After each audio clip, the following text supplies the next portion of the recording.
नमस्कार मित्रांनो, मी ऋषिकेश वाघमारे तुम्हा सर्वांचं आजच्या व्हिडिओमध्ये स्वागत करतो। मी आज तुम्हाला सशस्त्र क्रांतीचे आद्य गुरु, जगेन तर देशासाठी आणि मरेन तर देशासाठी अशी शपथ घेऊन भारतीय स्वातंत्र्य लढ्यात सर्वात प्रथम क्रांतीची मशाल पेटवणारे आणि हजारो क्रांतिकारक निर्माण करणारे वस्ताद म्हणजेच क्रांतिपिता वस्ताद लहुजी साळवे यांचा जीवन प्रवास व कार्य सांगणार आहे। चला तर मग जाणून घेऊया या महान गुरुला। लहुजी राघोजी साळवे यांचा जन्म 14 नोव्हेंबर 1794 साली पुणे जिल्ह्यातील पेठ या गावी झाला। त्यांच्या वडिलांचे नाव राघोजी साळवे तर आईचे नाव विठाबाई होते।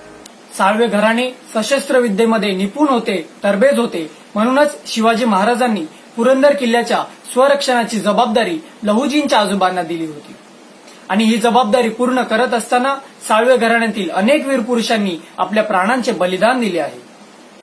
साळवे घराणे म्हणजे तलवार चालवणे, दांडपट्टा, कट्यार चालवणे, भाला मारणे, खंजर चालवणे, वाघनखे, गोरिल्ला युद्ध, घोडेस्वारी, निशाणेबाजी, बंदूक चालवणे इत्यादी विद्यांमध्ये तरबेज आणि म्हणूनच लहुजींचे बालपण तलवार, कट्यार, खंजर, दांडपट्टा, वाघनखे या खेळण्यांशी खेळण्यात गेले। लहुजींचे वडील राघोजी साळवे हे अत्यंत बलवान व पराक्रमी पुरुष होते। ते प्रत्यक्ष वाघासोबत लढत असत, तसेच ते पोट व पाठीच्या साह्याने भिंत चढू शकत असत। राघोजींनी वाघासोबत लढत देऊन जिवंत वाघाला राजदरबारी सादर केले होते। तेव्हा दुसरे बाजीराव पेशवे त्यांची ताकद पाहून थक्क झाले आणि त्यांनी राघोजींची आपल्या शिकारखान्यातील हिंस्र व बलशाली प्राण्यांची देखभाल व त्यांना काबूत ठेवणे या कामासाठी नेमणूक केली। त्या काळी पुण्याचा कारभार पेशव्यांच्या स्वाधीन होता, तर संपूर्ण देशावर इंग्रजांचे राज्य होते। इंग्रजांचे पुणे जिंकायचे ध्येय होते, त्यामुळे इंग्रज व पेशवे यांच्यात सतत युद्ध होत असत।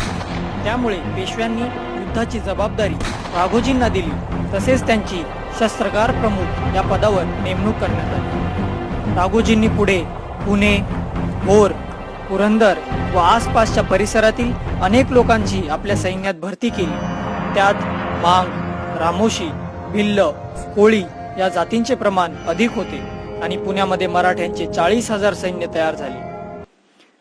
17 नोव्हेंबर 1817 रोजी पुण्यातील खडकी येथे इंग्रज आणि पेशवे यांच्यात घनघोर युद्ध झाले। या युद्धात एकटे राघोजी साळवेच अनेक इंग्रजांना सळो की पळो करून सोडत होते आणि म्हणून घाबरलेल्या इंग्रजांनी एकट्या राघोजींवर मोठ्या संख्येने हल्ला चढवला।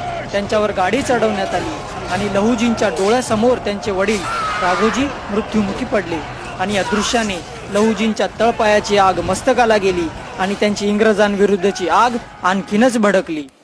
आणि त्याच रणभूमीवर त्याच क्षणी 22 वर्षाच्या लहुजींनी मी माझ्या बापाचा बदला घेतल्याशिवाय राहणार नाही आणि या इंग्रजांना भारतातून हकलून दिल्याशिवाय आणि या देशाला स्वातंत्र्य मिळवून दिल्याशिवाय शांत बसणार नाही आणि या क्षणापासून जगेन तर देशासाठी आणि मरेन तर देशासाठीच ही शपथ लहुजींनी घेतली।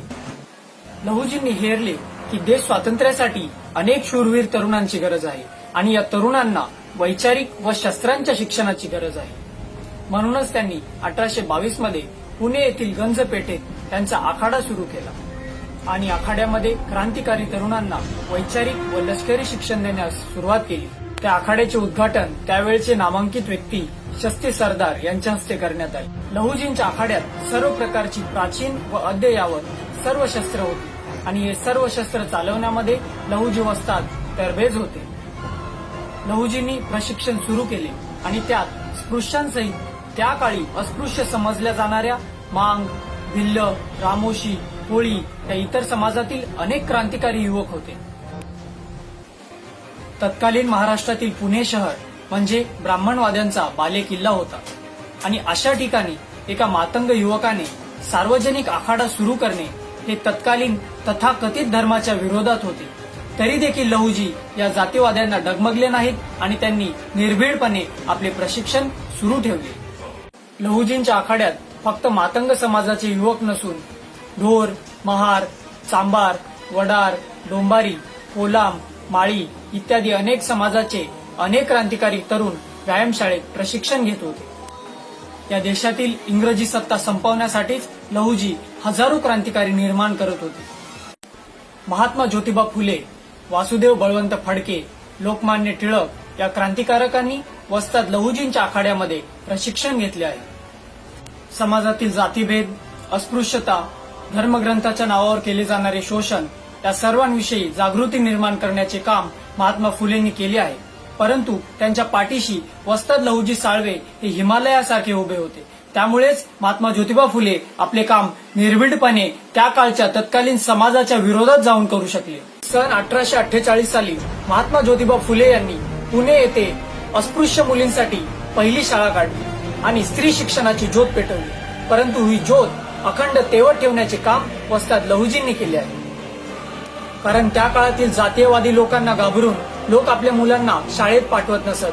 तेव्हा लहुजी आणि त्यांच्या आखाड्यातील बहादुरांनी त्या मुलांना निर्धोकपणे आणि सुरक्षितपणे शाळेत पाठवण्याचे काम केले आहे. सावित्रीबाई फुले जेव्हा शाळेत शिकवणी देण्यासाठी जाऊ लागल्या तेव्हा येथील जातीयवादी लोकांनी त्यांच्यावर शेण, दगड, दोंडे टाकण्यास सुरुवात केली. तेव्हा सावित्रीबाईंना संरक्षण देण्याचे काम लहुजी वस्तादांनी केले आहे. लहुजींनी आपल्या आखाड्यातील 4 बहादुरांना सावित्रीबाईंचे अंगरक्षक म्हणून नेमले होते. लहुजी आपल्या शिष्यांना आखाडा बहादूर असे संबोधित असत. हे बहादूर सावित्रीबाईंना सुरक्षितपणे शाळेत पाठवत असत व सुरक्षितपणे घरी आणत असत. आणि अशा प्रकारे सावित्रीबाई फुले शाळेतील मुलींना शिकवू शकल्या, त्यांना साक्षर केले आणि समाज जागृत केला. म्हणूनच महात्मा फुलेंनी लहुजींना आपले गुरु मानले आहे. सावित्रीबाई फुले लहुजींना बाबा म्हणत असत. मित्रांनो, साहित्य सम्राट लोकशाहीरांना भाऊ साठे यांनी डॉक्टर बाबासाहेब आंबेडकर यांना आपले गुरु मानले होते. त्या डॉक्टर बाबासाहेब आंबेडकरांचे 3 गुरु होते.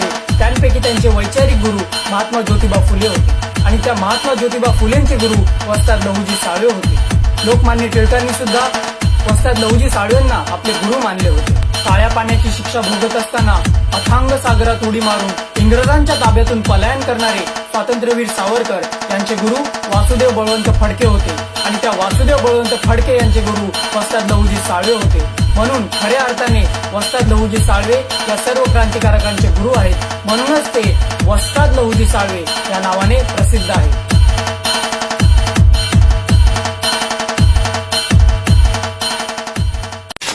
पुढे 1857च्या उठावामध्ये इंग्रजांविरुद्ध जो लढा झाला त्यामध्ये लहुजींच्या तालमीतील अनेक मांग व रामोशी होते. त्यात कित्येक जणांना पकडले गेले तर कित्येक जणांनी आपल्या प्राणांचे बलिदान दिले. कन्हैया मांग व धर्मा मांग यांना 8 ऑगस्ट 1857 रोजी फाशी देण्यात आली तर अनेक शूरवीरांना जन्मठेपेची शिक्षा झाली. हे सर्वजण लहुजींचे शूर लढवय्ये होते. म्हणूनच लहुजी साळवे देशाच्या स्वातंत्र्य लढ्यातील सशस्त्र क्रांतीचे पहिले गुरु होते आणि त्यांचा आखाडा म्हणजे लष्करी प्रशिक्षण देणारे महाविद्यालय होते. वस्ताद लहुजींचे कार्य ऐतिहासिक व महान आहे, परंतु त्यांच्या कार्याला संशोधनात्मक दृष्टीने बघितले गेले नाही. कारण त्या काळची जाती व्यवस्था. कारण लहुजी साळवे मातंग समाजाचे होते. परंतु लहुजी जरी मातंग असले तरी त्यांचे कार्य फक्त मातंग समाजापुरतेच नव्हते तर ते पूर्ण देशासाठी होते. वीर लहुजींच्या विचारांचा प्रवाह पुढे महात्मा ज्योतिबा फुले, वासुदेव बळवंत फडके, स्वातंत्र्यवीर सावरकर, डॉक्टर बाबासाहेब आंबेडकर यांच्यापर्यंत प्रवाहित झाला आहे व आजही प्रवाहित होत आहे.